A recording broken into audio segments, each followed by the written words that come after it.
Et bonjour, bienvenue à nouveau sur la chaîne Néré Constant. Alors aujourd'hui, on va parler de beaucoup de sujets. On va parler de Marx, du bolchevisme, du communisme, de Staline et de Poutine. On va expliquer en gros comment le communisme est une des étapes qui mène, si vous voulez, à un monde artificiel. Puisqu'en réalité, on n'en parle pas vraiment quand on aborde le sujet, mais financé par l'Angleterre, Staline a fait des réformes industrialistes forcées, si vous voulez. Et comme mon observation du monde, c'est que on sacrifie effectivement le côté humain sur l'autel d'un monde artificiel en construction, et ben, il y a anguille sous roche, si vous voulez. Hein. Le monde orwellien, il est pensé depuis la culture judéo-protestante. Donc, il faut comprendre le bloc de l'Est comme étant, si vous voulez, une partie intégrante de cette jonction mondialiste qui amène, si vous voulez, par les puçages, les crypto-monnaies, qui ne sont que des étapes, hein, effectivement, mais à ce que moi je dénonce comme une imposture. Alors, on parlera de ça, effectivement, et on parlera aussi du Kamaznev, hein, de la pédophilie. On essaiera de rentrer dans la tête d'un pédophile pour comprendre les pathologies afférentes à cette sexualité euh, immature, hein, et déviante et malsaine. Donc, le communisme. Oui, alors Staline a fait sa révolution avec des juifs et financé par l'Angleterre. Donc il y avait anguille sous roche. Hein. On sait que la révolution française a été initiée par des pensées libérales anglaises et a poursuivi, si vous voulez, les guerres de religion d'une autre manière, en affaiblissant encore plus le catholicisme en France. Et le bolchevisme, c'est un peu pareil, à part que, effectivement, c'est plus net au niveau de l'influence de l'Angleterre. On sait qu'en 17, cette révolution a vu des Japonais, des Américains, des Anglais, hein, au niveau militaire, accompagner la révolution et prendre part à des massacres. Mais Staline, les gens au sein de l'appareil d'État qui se mettait en place à cette époque-là ont viré effectivement cette influence. Mais on ne peut pas la nier. Alors, je discutais récemment avec une Russe sur les raisons et les causes de l'Holodomor. Et la version de la Douma, c'est que c'est à cause de la volonté de réforme et d'industrialisation forcée, qui n'était pas en adéquation avec le mode agricole de l'époque, qu'il y a eu une famine immense qui n'était pas localisée qu'en Ukraine, mais aussi dans d'autres régions. Et ça s'est passé dans les années 30. Donc on va essayer de remettre ça en perspective. Hein. On sait que la Première Guerre mondiale, c'est le fait que l'imposture du colonialisme anglais, qui alimente le culte de la science, eh ben, accumule une dette importante. Et il faut payer la note. Donc comme le psychisme inversé du processus historique humain va dans le mauvais sens et de manière hypocrite, et ben on fait payer la note au moins pire dans cette compétition que les Allemands étaient. Donc traité de Versailles et donc naissance du nazisme, hein, puisque les gens qui donnent des leçons sur l'histoire en disant l'antisémitisme c'est mal, plus jamais ça, ne parlent jamais de la période où certains juifs ont dépecé effectivement la culture allemande dans un contexte de misère. Quand vous parlez aux gens, que vous dites oui, les nazis, pourquoi ils sont comportés comme ça avec les juifs, on entend souvent dire c'est le mal absolu. Alors c'est absolument pas vrai, hein, les nazis étaient des humains comme les autres. Simplement, il y a un contexte de comportement d'une partie de la communauté juive sur la misère organisée par tous les pays qui étaient dans cette imposture de compétition voyoucrate. Faut bien comprendre, les juifs ont un rapport au monde qui est directement lié à leur rite religieux. La prédation rabbinique, au départ par les circoncisions, induit de déposséder, de dépouiller les jeunes enfants alors qu'ils ne peuvent pas se défendre. Ce qui fait qu'à l'âge adulte, certains juifs reproduiront effectivement ce comportement de prédateur dans un contexte de misère. Il n'y a aucune gêne à dépouiller des miséreux quand on a eu, si vous voulez, comme étape dans son développement, le traumatisme des circoncisions. Et tout l'enjeu de l'antisémitisme, c'est de comprendre que des juifs qui ne sont pas des goïs et donc pas des chrétiens sont au sein des cultures dites chrétiennes. Et que donc, il faut comprendre pourquoi des cultures qui se prétendent chrétiennes font gérer ou sont en connivence avec des cultures qui sont beaucoup plus matérialistes. C'est qu'il y a un problème dans la réalité de la pratique du christianisme. Tout l'enjeu de l'antisémitisme, c'est la question de critiquer les juifs ou leur taper dessus sans remettre en cause le processus matérialiste qui met, si vous voulez, la collectivité dans une gestion de bout de tableau juivisé, c'est un problème. Et c'est ça tout l'enjeu de l'antisémitisme. Et effectivement, j'ai toujours dit, il y a des juifs qui correspondent à une décadence. C'est-à-dire qu'il y a un mimétisme. Les juifs sont un peuple mimétique dans les autres cultures. Leur rapport au monde est vraiment très matérialiste. Mais dans un contexte de médiocrité de type gauchiste immigrationniste, vous avez des juifs comme Bernard-Henri Lévy, par exemple. Mais il a une sœur. De la même manière, Cohn-Bendit a un frère, ou Sacha Baron Cohen aux États-Unis a un frère. Le contexte des goïs va créer le mimétisme juif qui y correspond. Ce qui fait que vous allez voir apparaître certains juifs, mais pas d'autres. Car dans un contexte un peu plus éduqué, si vous voulez, on va dire que d'autres juifs apparaîtraient. On voit bien le remplacement entre la gauche sioniste et la droite sioniste actuellement dans une micro-compétition, si vous voulez. Mais on voit que, voilà. Et on pourrait dire plus jamais ça sur la période des années 30 qui a créé, si vous voulez, le nazisme et qui est vraiment la cause du comportement des nazis après avec les camps de concentration.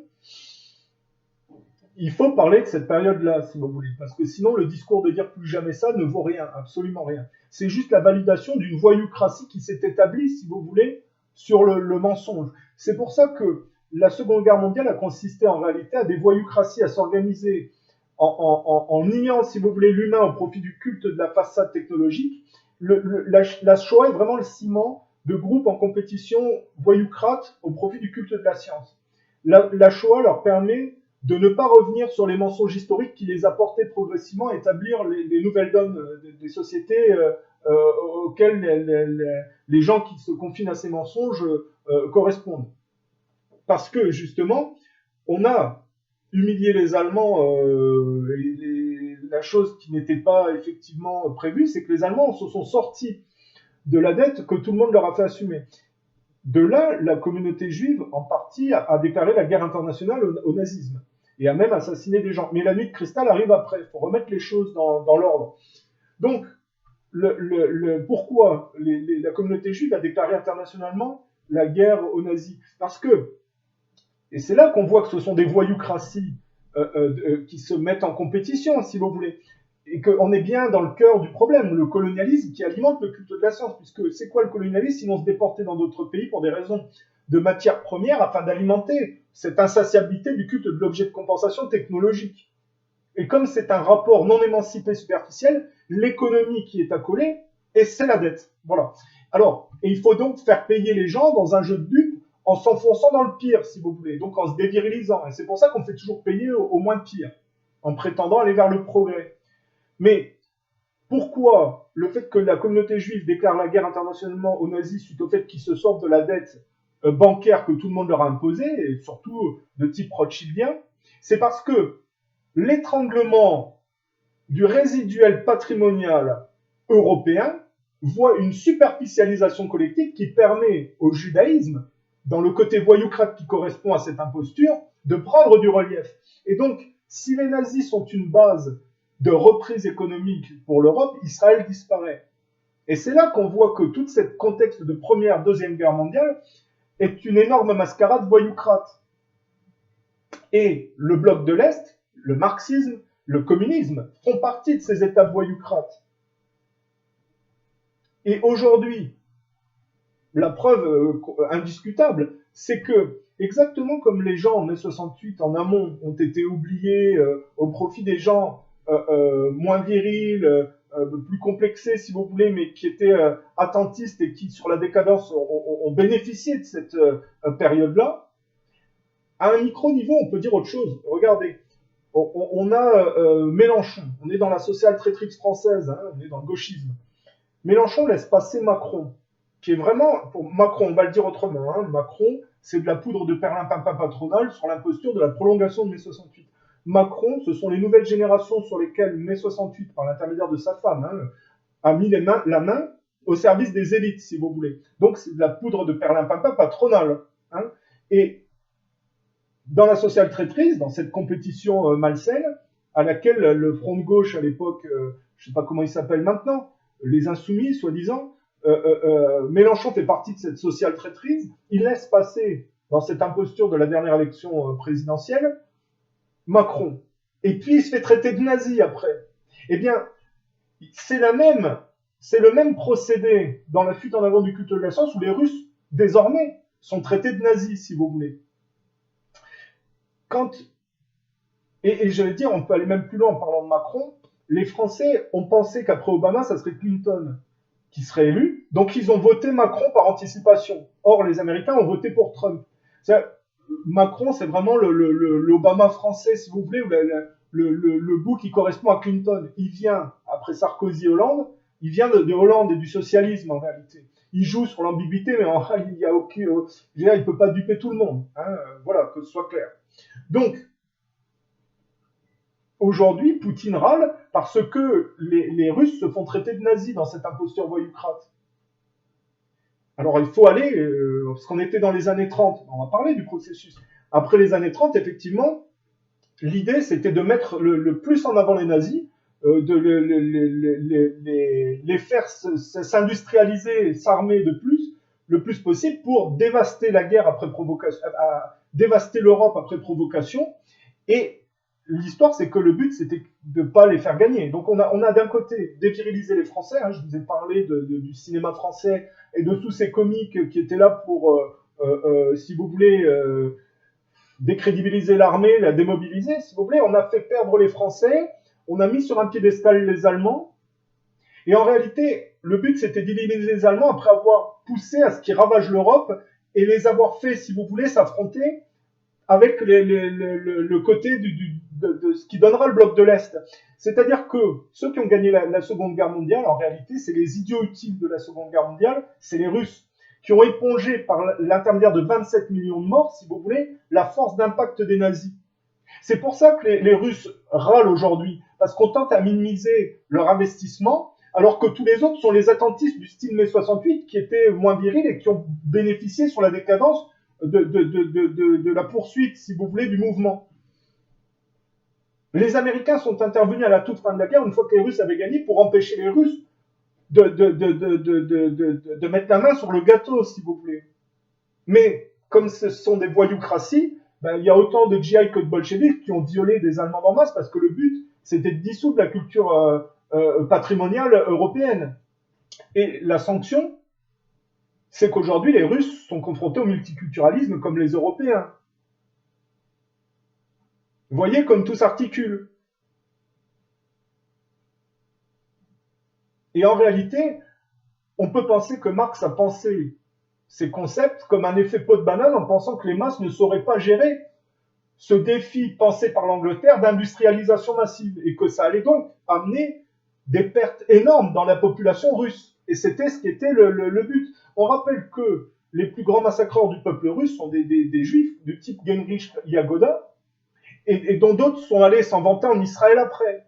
Ce qui rend totalement malsain le fait que Poutine, qui est un dérivé de cette culture communiste, aille donner des gages à la voyoucratie israélienne, qui est le bout de tableau qui a bénéficié de cette imposture, si vous voulez. Là, au 75e anniversaire de l'Holocauste, ou de la célébration de je ne sais pas quoi, Poutine est allé donner des gages avec un discours sur l'histoire, sur l'antisémitisme, à la voyoucratie de Netanyahou, qui correspond à la voyoucratie en réalité occidentale, par déportation. Puisque j'ai toujours dit, Israël est la manifestation d'une implantation des pays riches dans les pays pauvres pour des raisons de narcissisme du culte technologique. Donc il y a la voyoucratie qui correspond et que Netanyahou symbolise. Mais quand on connaît l'histoire de la Russie, on se dit, le dernier endroit où un type qui vient du communisme devrait aller donner des gages, c'est dans cette voyoucratie israélienne de Netanyahou, si vous voulez, parce que la voyoucratie israélienne, c'est la bénéficiaire des 27 millions de morts russes dans cette imposture et cette mascarade voyoucrate collective. Et le crime ne paie pas, qu'est-ce qui se passe? Plus Poutine donne des gages à cette voyoucratie, dont je rappelle que Netanyahou finance des terroristes contre les Russes, hein, et n'hésite pas à faire abattre des avions russes en se cachant derrière. Rappelez cet avion russe qui a été abattu et derrière lequel les avions israéliens s'étaient planqués pour ne pas se faire abattre par la DCA syrienne. Vous voyez comme c'est malsain de la part de Poutine, qui est en train de combattre en Syrie des terroristes de Daesh financés notamment par Israël, avec l'Occident, si vous voulez, et alors qu'il va se prosterner. Alors le but, c'est peut-être de détourner la voyoucratie juive du côté de la Russie par rapport aux États-Unis, en pensant que c'est une hégémonie, mais c'est toujours le détournement d'une voyoucratie, si vous voulez. Et l'ambiguïté de Poutine lui revient en pleine figure, parce qu'à chaque coup qu'il donne des gages à cette voyoucratie qui est en réalité du pro-terrorisme dans lequel s'embarque l'Occident, les girouettes turques d'Erdogan renversent leurs alliances et tuent les Russes, si vous voulez, puisque eux aussi financent les Daesh contre les Russes. Et malgré des alliances prétendues, on voit bien que les Turcs sont beaucoup plus juivisés qu'ils ne l'admettent, du style de la voyoucratie israélienne comme les Occidents, si vous voulez. Et on voit la girouette Macron qui va en Pologne en rajouter avec de l'anti-Russie, en même temps qu'il donne des gages à la Russie. C'est toujours très moche ce comportement de jouer sur deux tableaux, mais je vous dis très facilement, hein, les gens qui jouent sur deux tableaux, vous enlevez le bon et vous gardez le mauvais, parce que dans l'ambiguïté, c'est toujours le mauvais qui sera la chose qui sera déterminante en réalité. Quand on est honnête, on ne joue pas sur deux tableaux. Et on voit que Macron va en Pologne faire de l'anti-Russie, si vous voulez. Hein, dans ce discours qui tente à minimiser l'impact des Russes dans cette mascarade de la voyoucratie de la Seconde Guerre mondiale.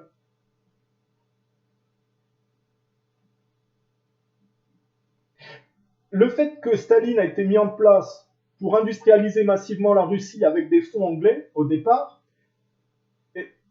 ne peut pas tromper les gens dans le fait que le communisme est une étape de fuite en avant dans le culte de la science. Hein, on a Spoutnik, on a toutes ces inventions de la conquête spatiale, si vous voulez, qui tout converge vers un monde orwellien. C'est ce qui explique que dans l'opposition entre Poutine et Clinton, Clinton traite Poutine de nazi et dit qu'il est en train de bloquer un processus inéluctable, parce que les anglo-saxons ont très bien identifié que le communisme a été pensé depuis leur culture pour industrialiser massivement et se plonger vers ce culte de la compétition. Et c'est au détriment de l'humain. C'est pourquoi ils vont tous se prosterner dans un contexte de voyoucratie juive vers Netanyahou, si vous voulez.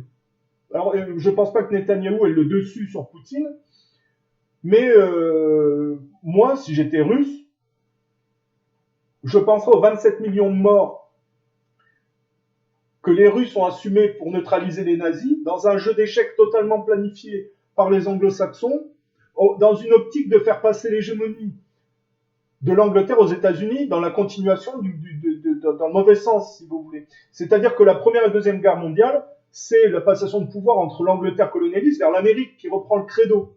On est passé du charbon de l'ère victorienne au pétrole américain. Mais, en réalité, ça s'est fait au détriment de la culture patrimoniale européenne. Et d'ailleurs, l'Europe, après, c'était une cloche mise en place par les anglo-saxons pour empêcher une réémergence économique indépendante de l'Europe.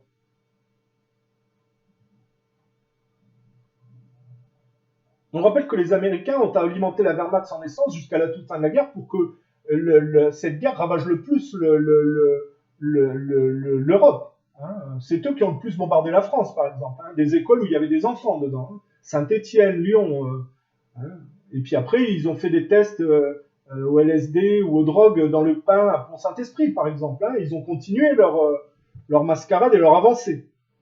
Et vous voyez bien la perte de l'héritage social français qui accompagne la perte de l'héritage collectiviste et bolchevique sur l'autel des privatisations. Et on en arrive au franglais pour la France, et on a vu, les Russes ont déjà connu cette ère avec l'éviction de Gorbatchev pour l'introduction, si vous voulez, de Boris Yeltsin, qui était poussé par la CIA, si vous voulez. On a vu les oligarques socio-américaines piller la Russie. Poutine, a mis fin, si vous voulez, à cette saignée.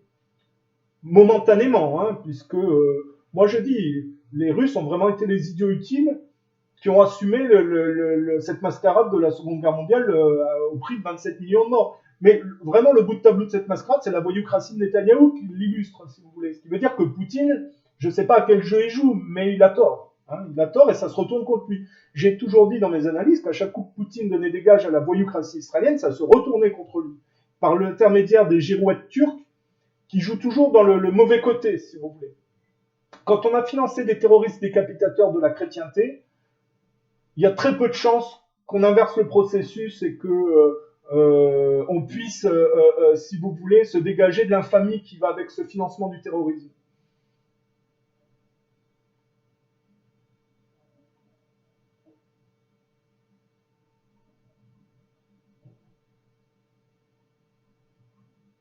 Alors, c'est pour ça que dans ce processus-là, je vais continuer.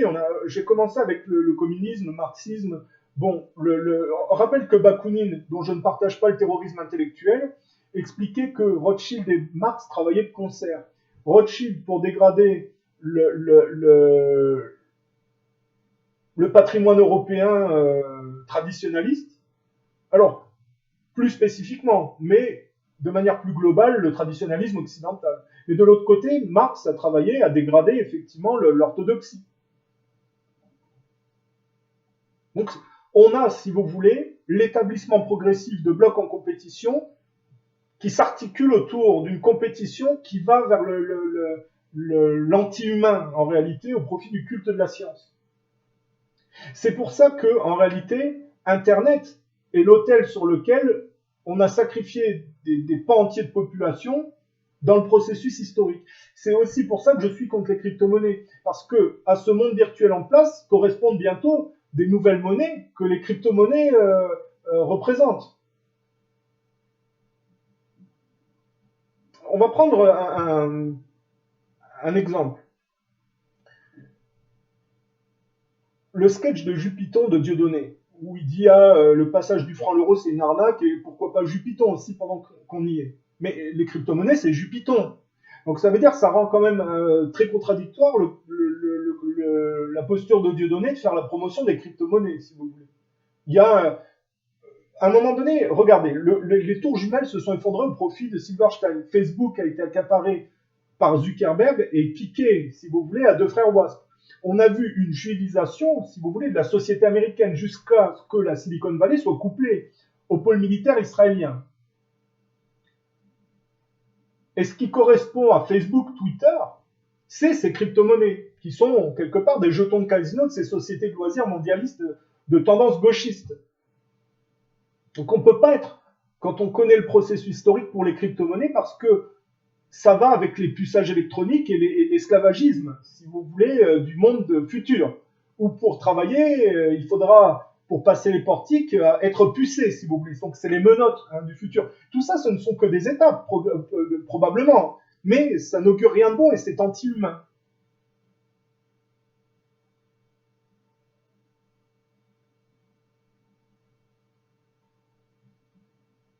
On a été trop déséquilibré dans le culte de la science et on n'a pas fait le travail au niveau de la spiritualité. C'est-à-dire qu'on s'est trompé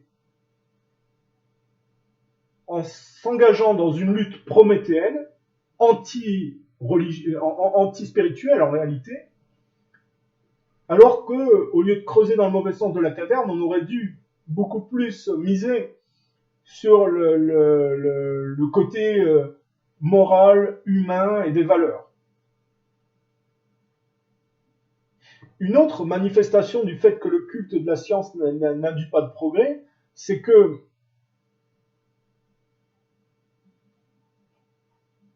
on aurait dû, parce que si la science c'est le progrès, la pédophilie n'est pas une chose qui est marginale et isolée au sein de la société. C'est un bout de tableau d'une facette de la société.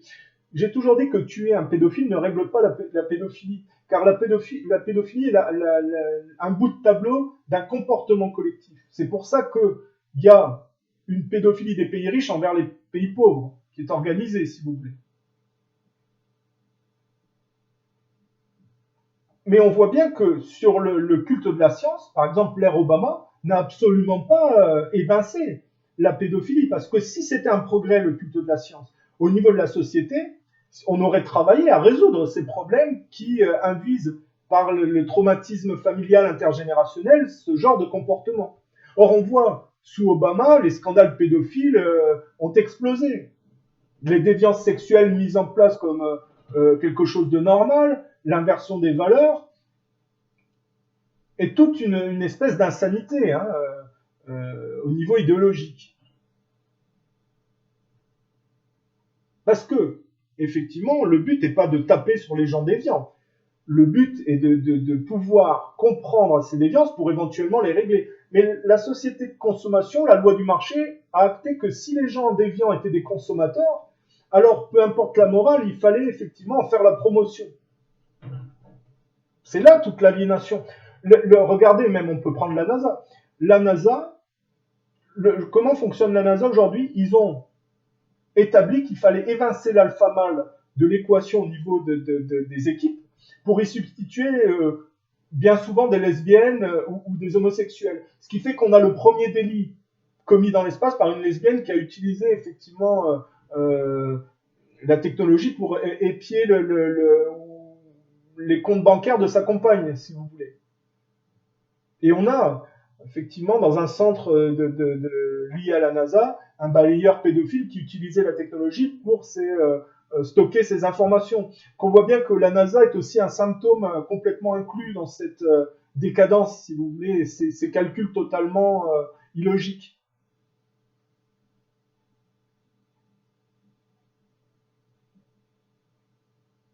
Alors, puisque j'ai parlé de pédophilie, on va s'intéresser maintenant au cas Maznev. Ce que je vous propose de faire, c'est de rentrer dans la tête d'un pédophile pour en cerner les différentes pathologies. Avant de lire les passages écrits par Maznev, je vais définir ce que c'est que pour moi la pédophilie en expliquant déjà que j'ai pas de certificat, que je n'exerce pas une profession, je n'ai pas eu de formation pour gérer les cas de pédophiles et les résoudre. On est bien d'accord. Vraiment, je donne un point de vue personnel, comme un individu lambda qui s'exprimerait sur le sujet. Je le fais à toutes fins utiles. La pédophilie, selon moi, pour la comprendre, il faut déjà parler du processus des gens normaux. Les gens normaux, c'est-à-dire les hétérosexuels, ont un développement et une maturité sexuelle qui suit ce développement. Enfance, adolescence, âge adulte. Il y a le processus d'émancipation intergénérationnelle, de conflit intergénérationnel. Selon qu'on ait réussi plus ou moins à en sortir de manière acceptable, on a une sexualité plutôt normale.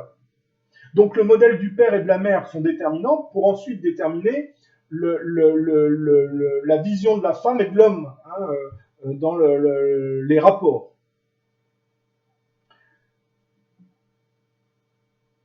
Les déviances viennent du fait que dans le processus d'émancipation intergénérationnelle, il y a un blocage et donc souvent un problème de soumission. Le masochisme des femmes s'explique souvent par un père un peu violent. Ce qui fait que le modèle masculin que la femme va rechercher à l'âge adulte correspondra à ce rapport, si vous voulez, de force. Alors pour s'extraire de ça, par la droiture et la maturité, sans haïr le père, il faut faire tout un travail, si vous voulez. Mais vous voyez bien le rapport entre adolescence, problème intergénérationnel et monde adulte. La maturité sexuelle, quand elle n'est pas entravée, si vous voulez, par des traumatismes, arrive à l'âge adulte et s'épanouit de manière normale. Le problème du pédophile, c'est que ces étapes successives ont été court-circuitées dès la petite enfance ou l'enfance ou l'adolescence, si vous voulez, de manière prononcée. C'est ou une faiblesse de la personne ou un traumatisme violent, si vous voulez. Ce qui fait que l'adulte ne va pas aller à sa maturité sexuelle, mais elle va être bloquée dans une pornographie contaminatrice relative à l'âge de son traumatisme. Et pourquoi je dis une pornographie? Parce que il y a deux types de sexualité. Il y a la sexualité liée à l'amour, donc par laquelle on trouve un vecteur d'émancipation et d'épanouissement, mais il y a aussi le côté pornographique, qui est un blocage dans une superficialité qui peut prendre des proportions pathologiques. Et pour le cas de la pédophilie, on n'est pas dans le processus de l'amour, on est dans le processus de souiller pornographiquement, dans un blocage psychiatrique, si vous voulez, par le vecteur du média de l'enfant, c'est-à-dire le corps de l'enfant est le média de la fausse tentative d'émancipation du pédophile. Donc il va avoir besoin, si vous voulez, comme de se servir d'un mouchoir, de plein de corps d'enfants à souiller, puisqu'il ne règle pas son conflit. C'est pas de l'amour, puisqu'il ne prend pas en compte les étapes de maturation sexuelle de l'enfant. Il les court-circuite, et il y a souvent chez les pédophiles un processus de prédateur qui tente à faire croire à l'enfant qu'il aime ça et que c'est de l'amour pour inverser les valeurs et enfermer l'enfant dans une prison psychiatrique extrêmement malsaine. Aucun enfant n'aime se faire violer et aucun enfant n'est... alors il y a aussi un autre problème, il faut le dire, l'homosexualité n'est pas que liée à la pédophilie, mais il y a une partie des homosexuels liés à la pédophilie par ce problème de blocage à l'enfance. Je vais expliquer. L'homosexualité, c'est le blocage souvent à l'enfance, parfois à l'adolescence. Il y a un traumatisme qui se passe. Donc on est cantonné à un narcissisme au-delà de la normale et à un rôle de façade qu'on n'arrive pas à surpasser, si vous voulez. Et parfois, comme c'est des âges qui sont souvent précoces, ça peut basculer et être de connivence avec la pédophilie. Mais pour moi, effectivement, l'homosexualité n'est pas normale. C'est un problème de blocage superficiel, narcissique, si vous voulez, dans un rôle ingrat, duquel on n'arrive pas à s'extraire au-delà de la normale. Et donc, il y a souvent au niveau de la pédophilie ce rapport de violer des garçons, si vous voulez. Alors, sait-on soigner, régler et faire sortir, extraire les gens de la pédophilie? Puisque taper ou tuer un pédophile, ça résout absolument rien, si vous voulez. Il y a des lois. Quand les gens enfreignent les lois, eh bien, il y a sanction. Normalement, hein, dans une société normale, on voit bien que la réalité, le contexte font que y a beaucoup de mal à faire la loi à ce niveau-là. Surtout la pédophilie élitiste, c'est-à-dire l'insanité élitiste de blocage, parce que les élites sont souvent bloquées pour certains dans un legs intergénérationnel accru avec l'immaturité parfois du blocage dont on parle, qui fait qu'on a une pédophilie effectivement élitiste. Après, attention, hein, un pédophile est un pédophile, hein, quel que soit son mouvement religieux, sa classe sociale, son groupe politique, il n'y a pas de passe-droit, si vous voulez. Hein, quand un pédophile est un pédophile. Après, il est vrai que dans un contexte de décadence, on parlera plus, effectivement, de la pédophilie des catholiques plutôt que de celle des juifs. Alors que la prédation rabbinique, qui est une prédation accrue par rapport à l'enfance, induit qu'il y a beaucoup de problèmes de pédophilie chez les juifs. Mais on les élude parce que, dans un contexte de décadence, le judaïsme est mis sur un piédestal. Bon, c'est une réalité. Alors, bon, on peut parler de ça longtemps. Maintenant, lisons les écrits de Mazenev pour vérifier les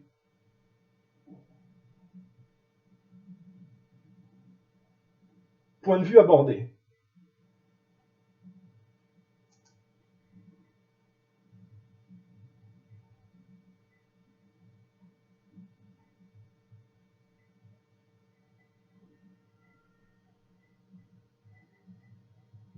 Donc là, je lis sur le site Panamza. Je ne suis pas un fan de Panamza, mais des fois, il y a des informations intéressantes.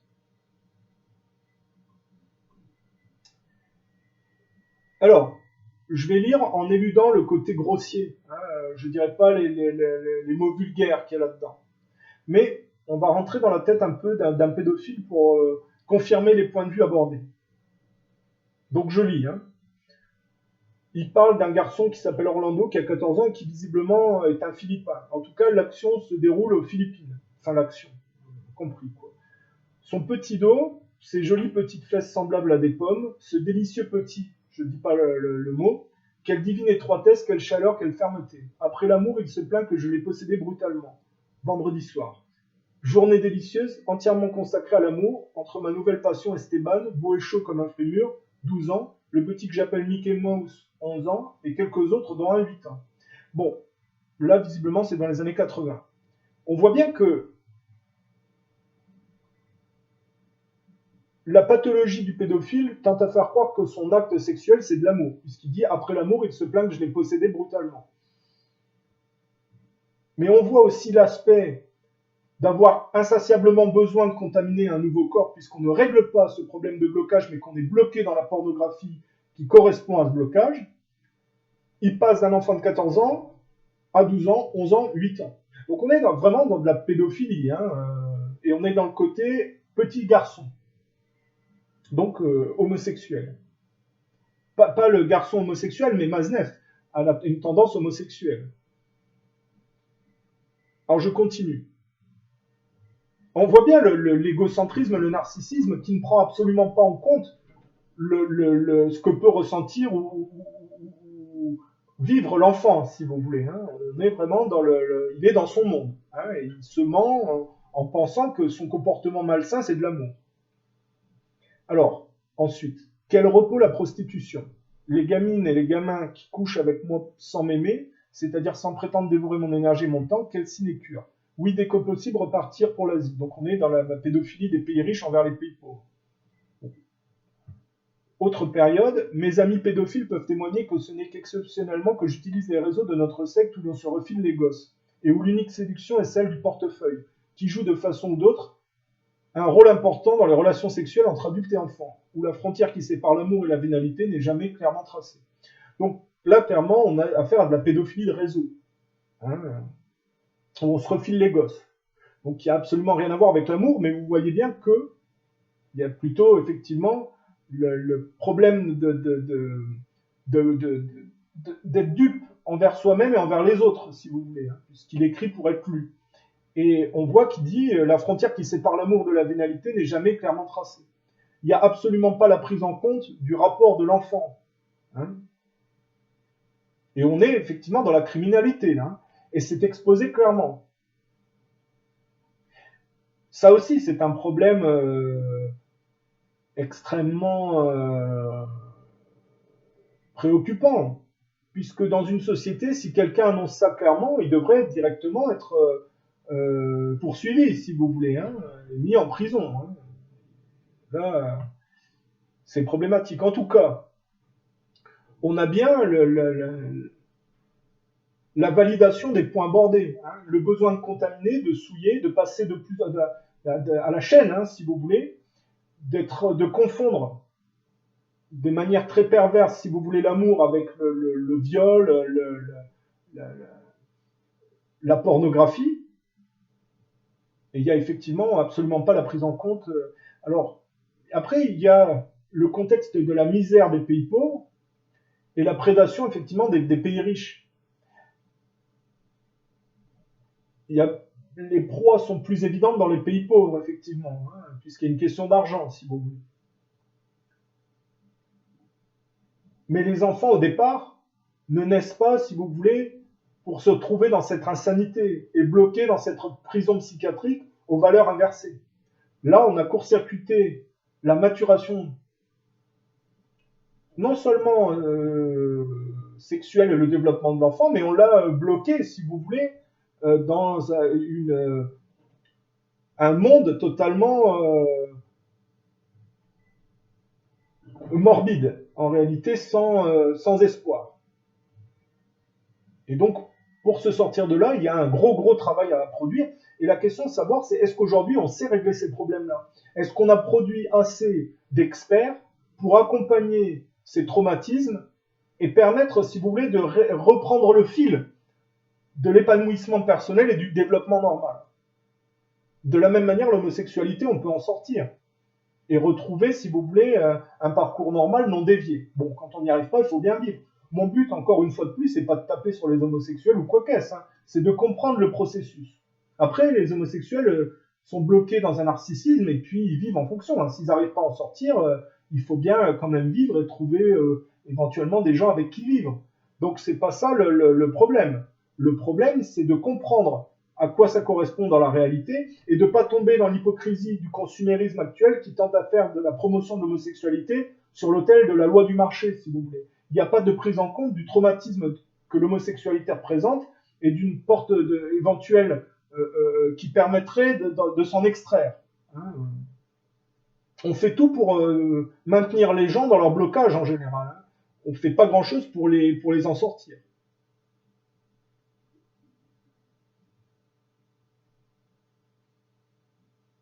Donc il n'y a pas d'ambiguïté avec Maznev.